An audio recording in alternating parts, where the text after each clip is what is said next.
This episode of How To is brought to you by The Relentless, a podcast from Slate Studios and Century 21 Real Estate.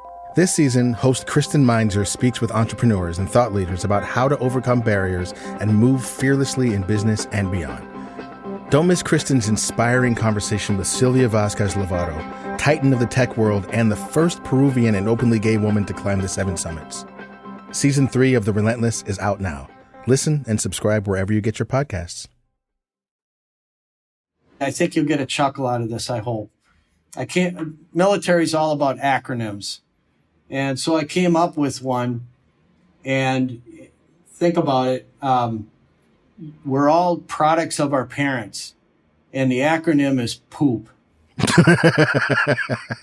We're products of our parents. I mean, as much as I love my dad, I hate some of the things that he's passed on to me. Welcome to How To. I'm Carvell Wallace.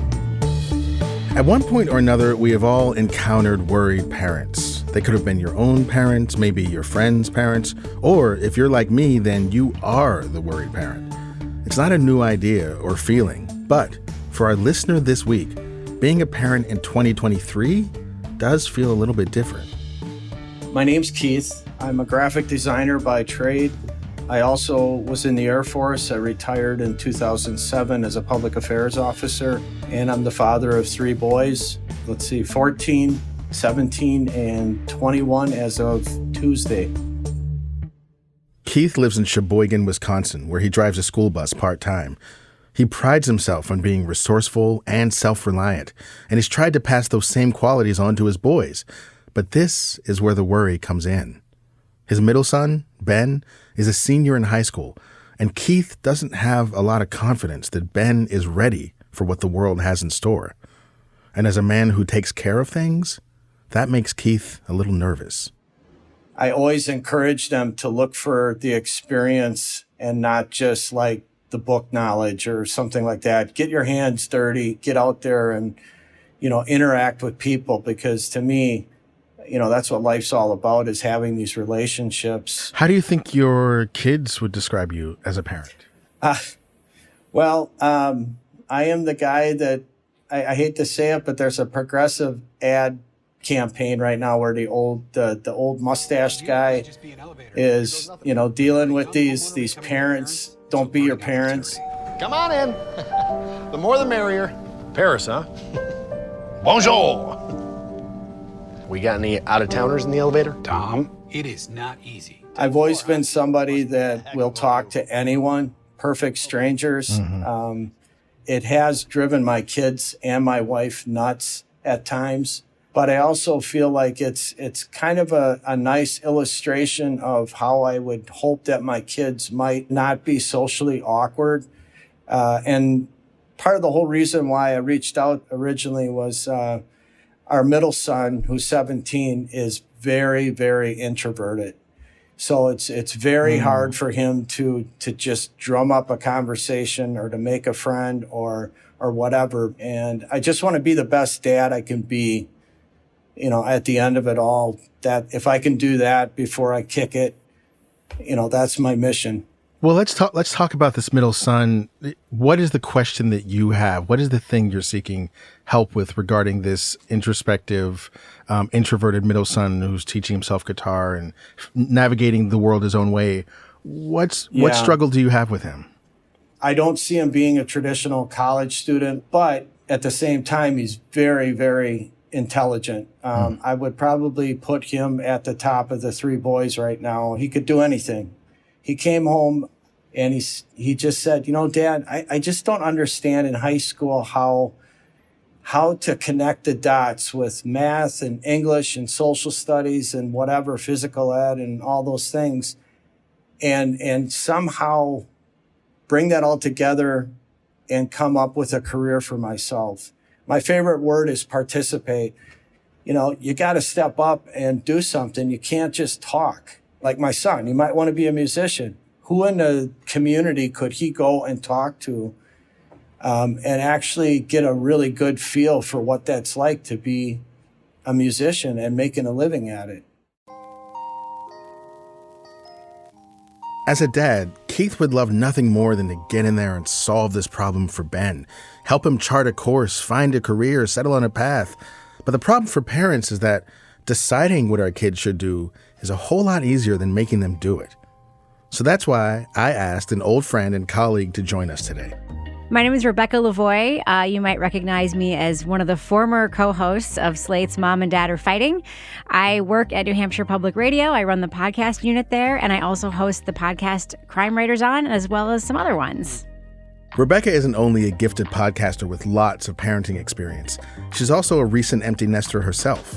So on today's show, we'll discover that what starts off as a parenting question for Keith may turn out to be something much deeper. Stay with us.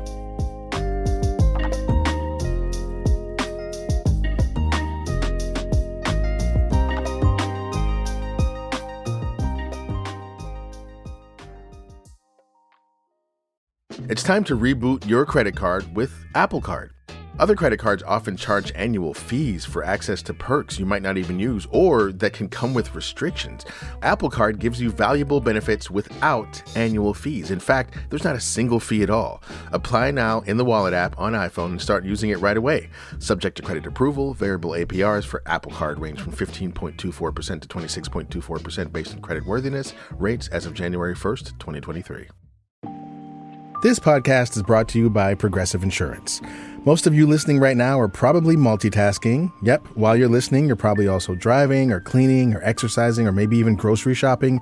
But if you're not in some kind of moving vehicle, then there's something else you could be doing right now, getting an auto quote from Progressive Insurance. It's easy, and you could save money by doing it right from your phone.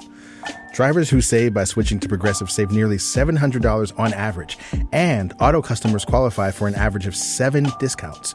So, just like your favorite podcast, Progressive will be with you 24/7, 365 days a year, so that you're protected no matter what. Multitask right now. Quote your car insurance at Progressive.com to join the over 29 million drivers who trust Progressive. Progressive Casualty Insurance Company and affiliates. National average 12-month savings of $698 by new customers surveyed who saved with Progressive between June 2021 and May 2022. Potential savings will vary. Discounts not available in all states and situations.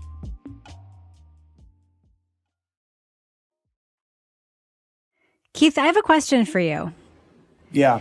So you come from a military background, so obviously you've been in an environment where, and by the way, you sound like an incredibly sensitive father, but I'm just wondering if your perspective is somewhat, influenced by the fact that you've been surrounded in your entire career by people who basically kind of are recruited and know what they're going to do at 17, 18, 19, 20 years old. And I wonder, have you had the conversation with your son at all around, like, it is completely okay to be a completely unmoored ship and have no idea?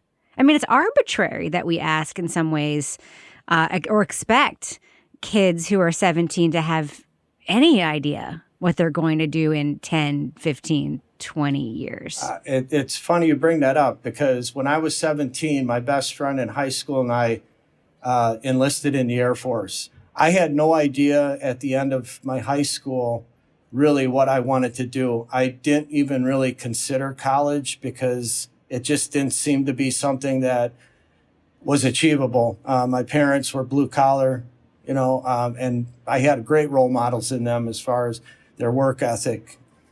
But with my son, to be honest with you, I would not be surprised if he isn't ready to go, because right now he's talking about moving to Milwaukee next year and living with his brother and a couple friends and beginning his schooling at the technical college. I'm not sure he's ready. And if he's not, I have no real expectation. I'm actually just proud that he wants to do something possibly creative. Ever the hands-on dad, Keith even went so far as to arrange an informational interview for all his kids at the local radio station. They got to meet the staff, see how things worked, learn about different jobs in media, and make networking connections. I'm hearing a lot of you living your experience like as if you were unmoored in your son's body and are trying to engineer a situation where he can not succeed immediately, which is fine. but you're still trying to engineer a situation. Well, and I'm wondering, Keith, is this your son Ben's issue, or is this more about you trying to wrap your head around trying to fix this for him? That's what I'm wondering. Is this like you're more concerned about your ability to help, or is it you're actually worried about where he's going to be? Well, first off, if my wife was here, she would echo everything you two said about me. She is my conscience, and I just, it kills me, but she's so right, and I hate admitting that sometimes. But I just want them to be happy. I see too many people taking on a lot of debt, which I had my own problem with. My wife and I struggle with that ourselves for a while. And I don't want my kids to end up at the end of a 4-year degree or whatever and just feel like, okay, now I got all this debt and nothing to show for it. Yeah. And you may be able to get out of debt, but maybe not. In my part-time school bus route, and I delivered mail last year for a while, I drove through these subdivisions, and every time I'd come home, I'd tell my wife, I really wonder what all these people do, because every house got a 3-car garage. There's a brand new Jeep Wrangler, a boat, a monster pickup truck, a Harley Davidson.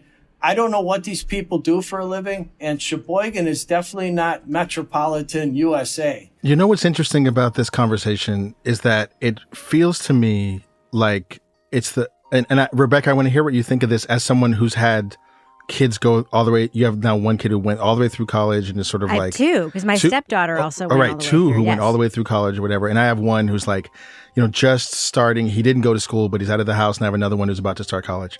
It feels to me like so much of this has to do with our generational problem, which is that, and I talk about this with my friends all the time. I'm 47 years old.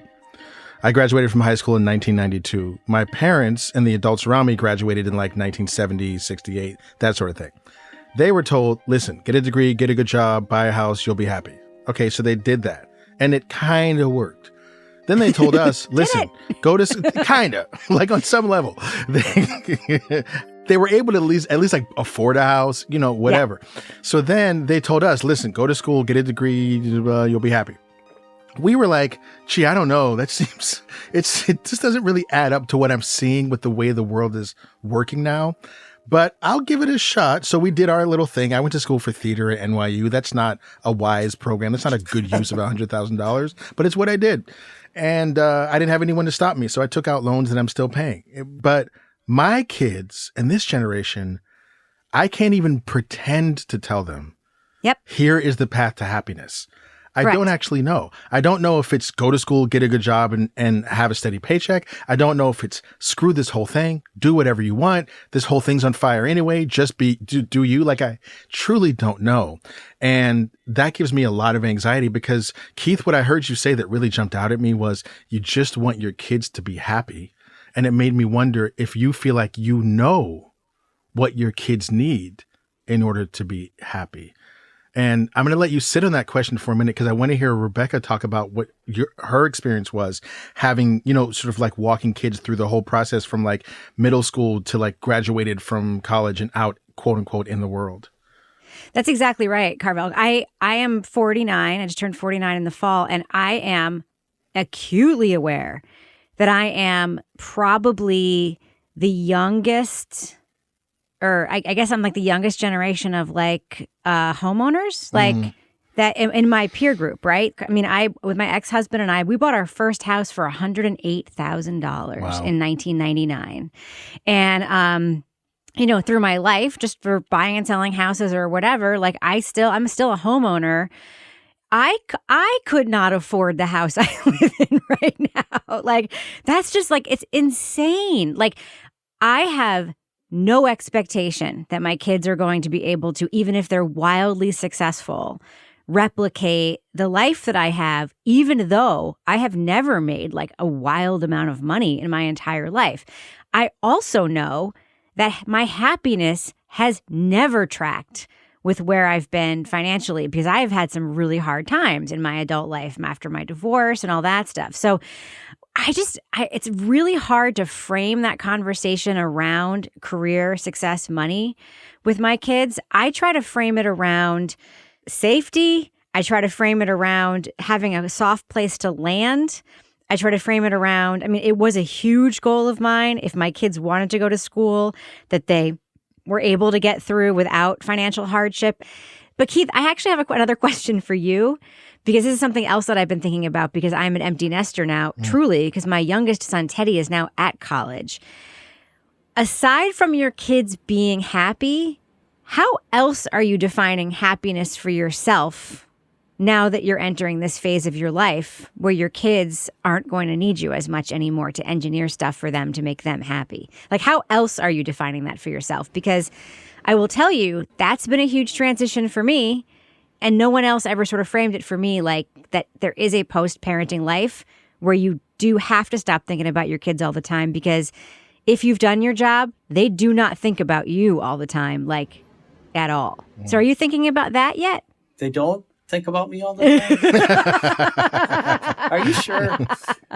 If you've done your job, they shouldn't. If you've done your job well, they should wake up in the morning and like hardly think about you at all. Like, that means you've done your job. And as far as I'm concerned, right? They should be waking up, having a satisfying life, and be like, oh, that's right, I have a great dad. Not like waking up in the morning and thinking like, what does dad think? Right? Yeah.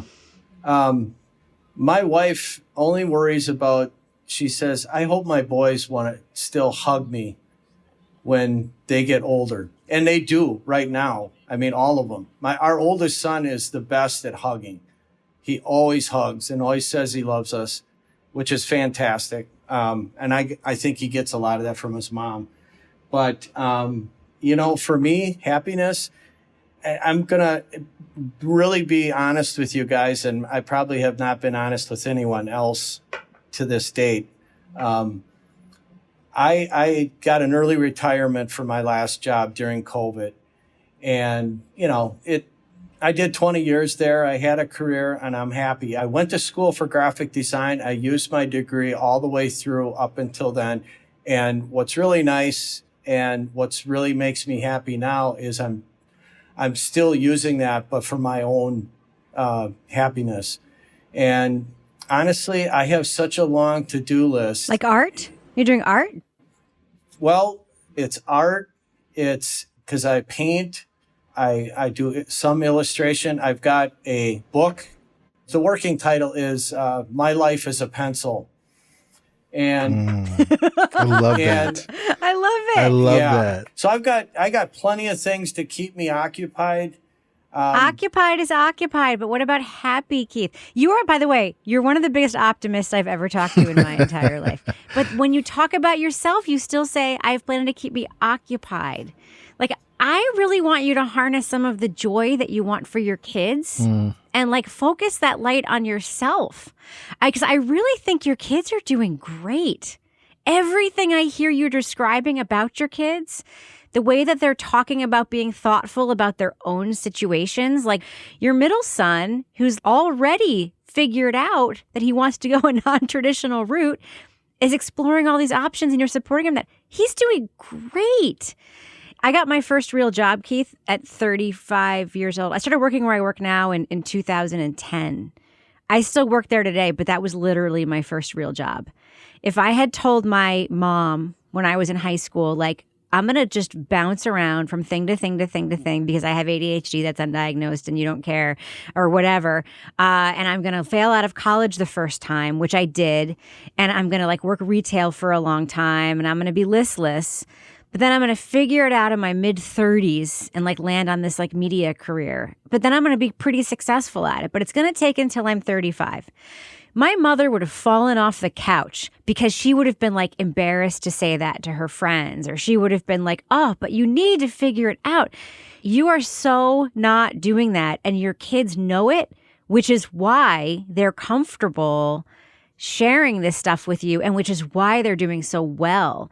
And I think one of the things I think about when I think about you is I think you can take your foot like halfway off the gas pedal a little bit with them and like think just a little bit about like settling down on the down pillow a little bit for yourself and your wife. I mean, you mentioned your wife a couple of times.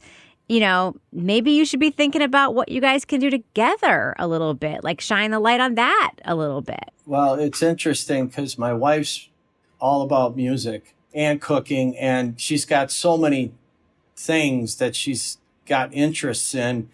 And it makes me tired sometimes. So anyways, long story short, we love to get away, you know, when we can afford an overnight or something like that. We don't live extravagantly. But the one thing that I've been telling my kids, and maybe it's something might come up in conversation for you, is I tell them don't compare yourself to anyone. Well, this raises an important question, though, Keith, because I have that question about you, Keith. Do you feel like you know what your worth is outside of how useful you can be to other people, whether that's at your job, whether that's like for your community, for your kids, who you're like deeply useful for? Well, like what value can you find in your life outside of those things? Or how you're spending your time from 8 to 6 every day. Like what is like... Because I also hear that because you're so focused on your kids' vocations. And I'm also hearing grief for your lost vocation and how you're expressing it when you're thinking about your kids and what your fears are for them and them not doing something that they truly love. Yeah. What keeps coming to mind for me since I left that job is public service. And that can take a lot of different forms. But before my bus route in the morning, I just for the hell of it, I just check a couple of different news outlets to see what the headline of the day is. And I swear to God, mass shooting, war in Ukraine. Right. You know, there were 3 mass shootings in 44 hours this week. And how do you talk to your kids about... My son in Milwaukee has a part-time job at 7-Eleven. When I saw him a week ago, we were talking, and I said, so how's that job going? And he's like, well, it's okay. It's close to campus in my apartment.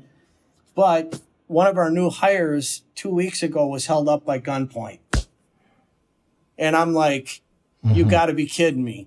How do you manage that? I mean, you just, you know, I don't want my kids to grow up and feel it's all dread and doom. Because there's a lot of good people out there. There's a lot of good things that are happening. But that's where my optimism is deflated. Right. But that's what I've been hearing this whole time, Keith. I mean, you came to this podcast with a parenting dilemma. And what I am strongly receiving from you is a Keith dilemma. I am feeling very strongly that you are in a transitional point in your life where you are in flux and you are like at this moment where you're like, what is my next chapter? We'll help Keith write his next chapter after the break.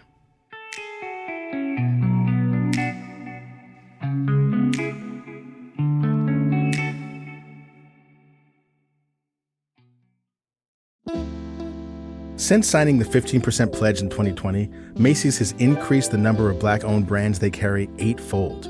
Now, during Black History Month and all year long, they're continuing their support for Black creators, changemakers, and causes. Join Macy's in celebrating Black history and Black brilliance by shopping Black-owned brands. And you can help fund scholarships for students at historically Black colleges and universities by donating online and rounding up in-store for UNCF. Learn more at Macys.com/purpose. That's Macys.com/purpose. It's time to reboot your credit card with Apple Card. Other credit cards often charge annual fees for access to perks you might not even use or that can come with restrictions. Apple Card gives you valuable benefits without annual fees. In fact, there's not a single fee at all. Apply now in the Wallet app on iPhone and start using it right away. Subject to credit approval, variable APRs for Apple Card range from 15.24% to 26.24% based on credit worthiness. Rates as of January 1st, 2023.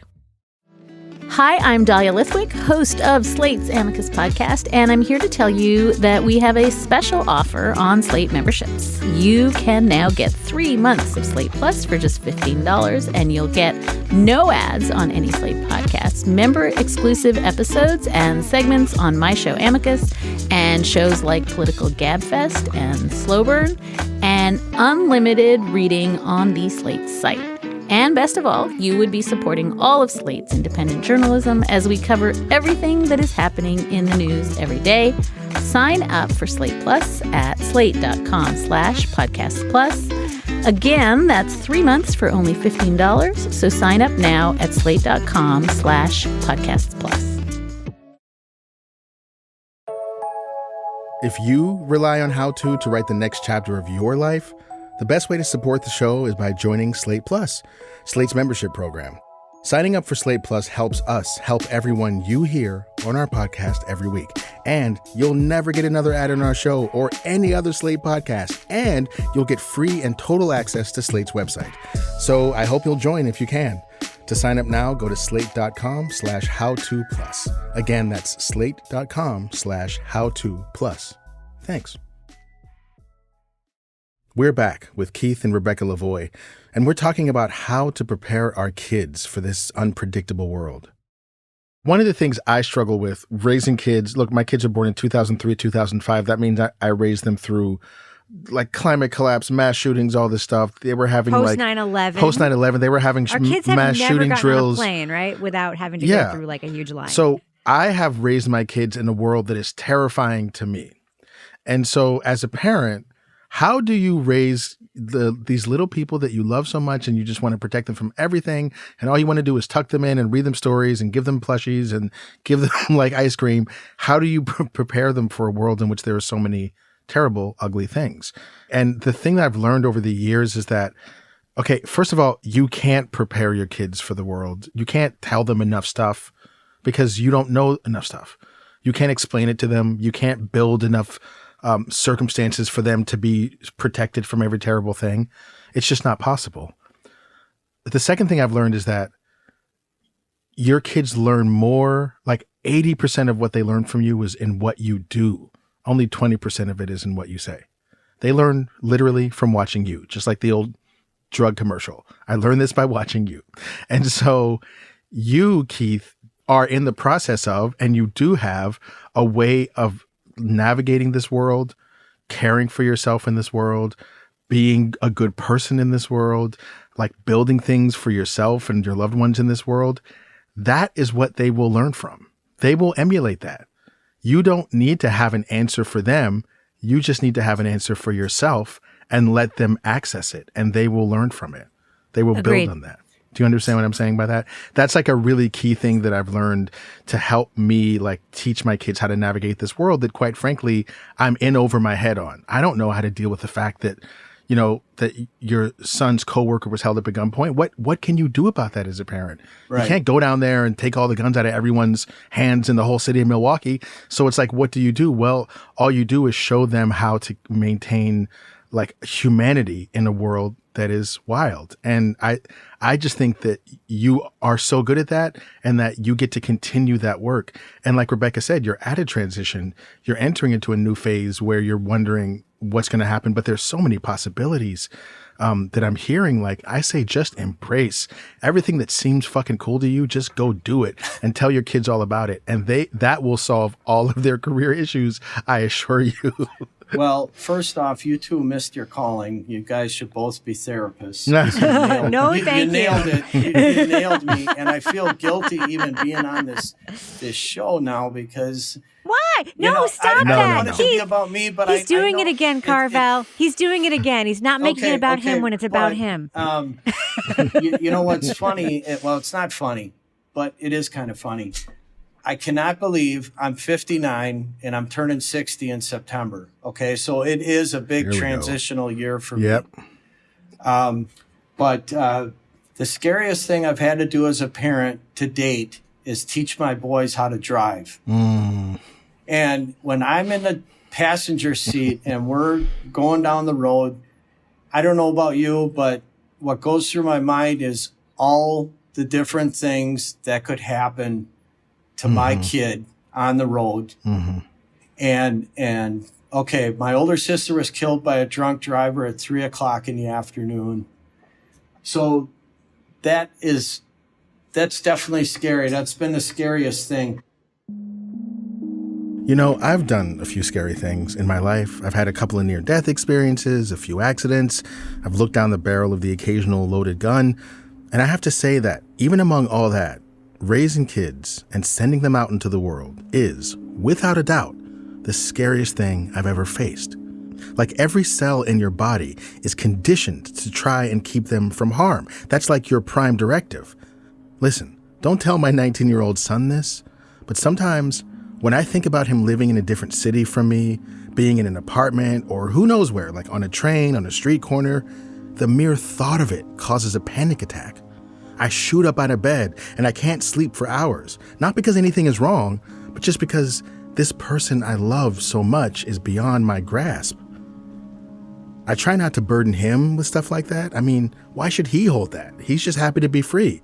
So when I talk to him, I just try to share the happiness. My happiness, though, honestly, with the military, I worked in public affairs, and I told people regularly, you don't even have to pay me to do this.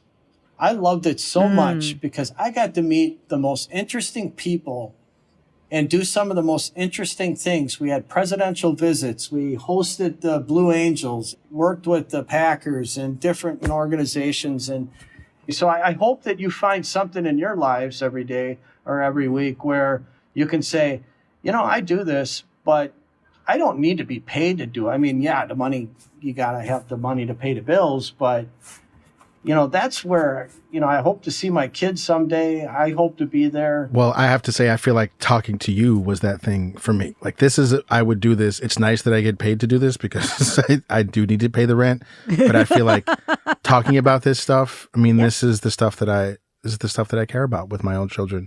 And, you know, I'm going to borrow and alter a segment that we did on Mom and Dad Are Fighting, which is triumphs or fails. But what I'm going to talk about is I'm going to ask each of us to, and I'll start with you, Rebecca, just one moment recently in the last, I don't know, few months or what have you, where you just really enjoyed one of your children, just a moment that you had with them. They said something, they did something, just something about one of your kids that you just found really surprising and or delightful in parenting. It happened yesterday. When my son started his new job in audio production, and he had this very absurd thing happen at work on his first day. And he called me last night, and the first sentence was, "Mom, I'm calling you because you're the only person I know who will think this is funny." And I'm like, what better way to get a phone call from your child when they understand that you are the only person in the world who would want to hear this particular story? I'm like, this is what dreams are made of, right? Getting a phone call from your kid, and B, because they want to tell you a story that they think that you will think is funny. Yeah. Keith, what about you? Do you have a moment recently in the past few days or weeks that was just delightful parenting? It's fresh off the press. Tuesday was Gabe, our oldest son's 21st birthday. So a couple of weeks back, he said, "Hey, Dad, I'd love to share my first legal drink with you."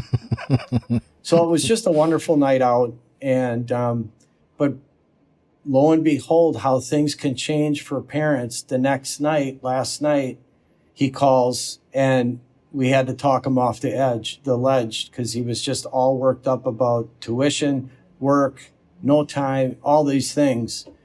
Now I'm just thinking about how can I help him get through this, because it's not as bad as he makes it out to be.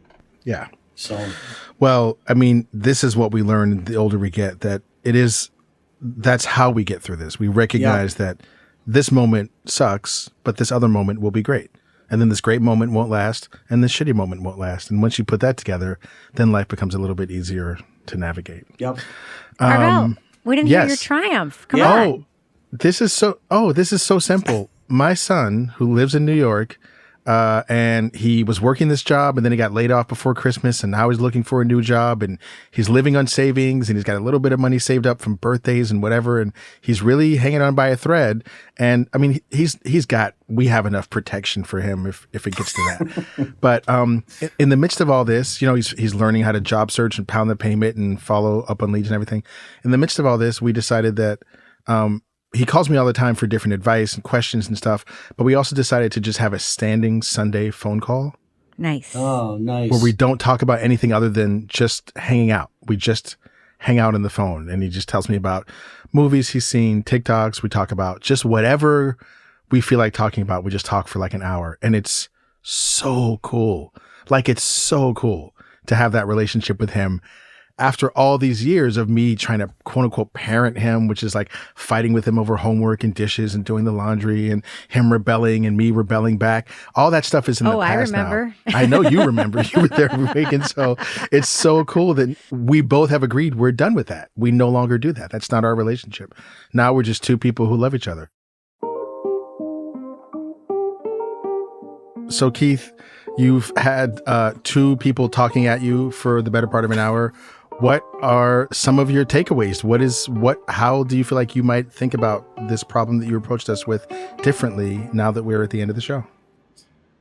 Well, I think the main point that I'm going to take away personally is to kind of back off a little bit and trust and empower my kids to take what my wife and I have taught them and what they've learned on their own and apply it to whatever they're doing, whether that's going to college or career planning or just taking a test on Friday at high school.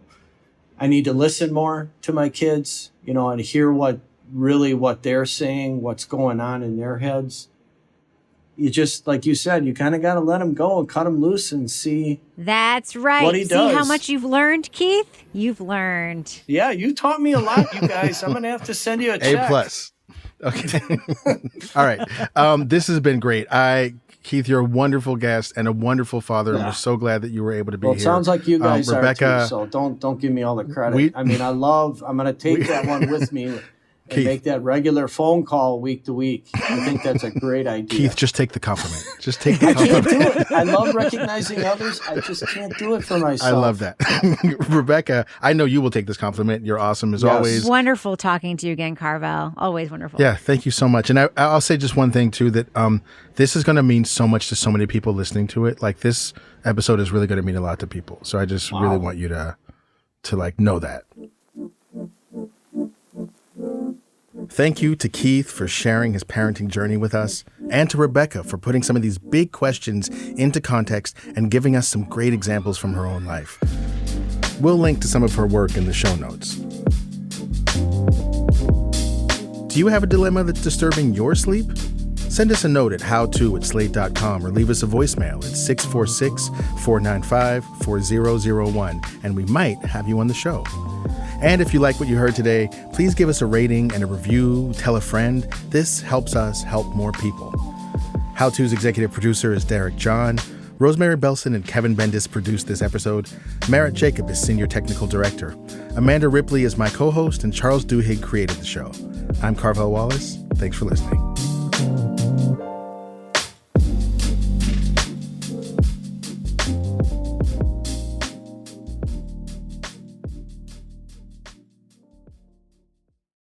Hey everybody, it's Tim Heidecker. You know me, Tim and Eric, Bridesmaids, and Fantastic Four. I'd like to personally invite you to listen to Office Hours Live with me and my co-hosts, DJ Doug Pound. Hello. And Vic Berger. Howdy. Every week we bring you laughs, fun, games, and lots of other surprises. It's live. We take your Zoom calls. Music. We love having fun. Excuse me? Songs. Vic said something. Music. Songs. Music. I like having fun. I like to laugh. I like to meet people who can make me laugh. Please subscribe now.